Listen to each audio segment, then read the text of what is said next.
Maswerteng hapon po mga ka-STL. Narito na po ang resulta ng STL Batangas para sa araw na to, second draw, November 19, 2024. Araw ng Martes, naway ang mga natayaan niyo pong mga numero kanina ay manalo nawa ngayong hapong ito, 4:30 PM. Kaya kunin niyo na po ang inyong mga tickets. Narito na po ang resulta.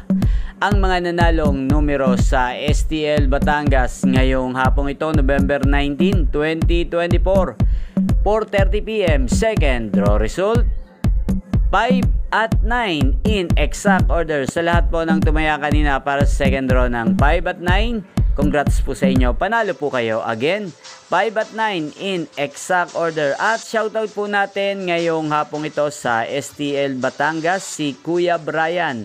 Kuya Brian ng Batangas, shoutout po sa iyo dyan. Naway na sa maayos ka pong kalagayan at swertihin ka nawa ngayong araw na to sa STL Batangas. At sa lahat po ng mga taga Batangas dyan, shoutout po sa inyo.